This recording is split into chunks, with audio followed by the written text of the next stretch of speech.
آج آپ کو سورۃ التغابن کا بہترین وظیفہ بیان کرنا ہے کہ سورۃ التغابن کے اندر رب العالمین نے کیا خاصیت رکھا ہوا ہے، کیا خاصیت رکھی ہوئی ہے۔ دیکھیں، رب العالمین کا سارا قرآن کریم جو ہے وہ حکمت کے ساتھ بھرا ہوا ہے۔ پورے قرآن کریم میں رب العالمین نے اپنی قدرت کو بیان کیا ہوا ہے۔ سارا قرآن اللہ کا رحمت ہے، ہدایت ہے اور دلوں کے لیے نور ہے، اطمینان ہے، سکون ہے۔ اب سورۃ التغابن کا عمل آپ کو بتانا ہے کہ اگر سورۃ التغابن کو 7 مرتبہ پڑھا جائے تو عمر میں برکت ہوگی، رزق میں برکت ہوگی، اولاد میں برکت ہوگی، اور پھر چورا کاری سے حفاظت کی جائے گی، ظالم دشمنوں کی دشمنیوں سے حفاظت کی جائے گی۔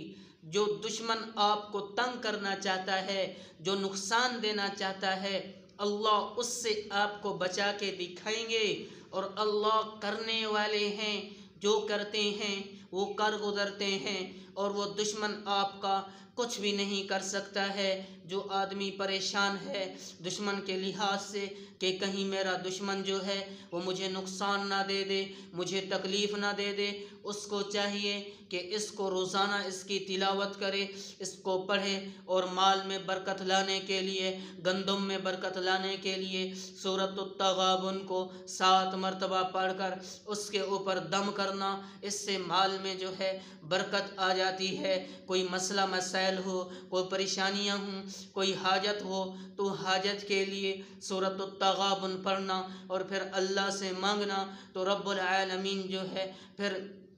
حاجت کو اور ضرورت کو پورا کر دیتے ہیں، تو مقصد پورا ہو جاتا ہے۔ تو اس کو جو ہے اپنے مقصد کو پورا کرانے کے لیے، اپنی حاجت اور اپنی ضرورت کو اللہ سے پورا کرانے کے لیے اس سورۃ تغابن کا عمل کیا جائے اور اس کو 7 مرتبہ پڑھا جائے۔ جس مقصد کے لیے پڑھا جائے گا اللہ وہ مقصد آپ کا پورا فرمائیں گے، لیکن اس میں احتیاط یہ کرنی ہے کہ ناجائز مقصد کے لیے اس کو نہیں پڑھنا، ناجائز مقصد کے لیے اس کو نہیں پڑھنا، جائز مقصد کے لیے ہی اس کو پڑھنا ہے۔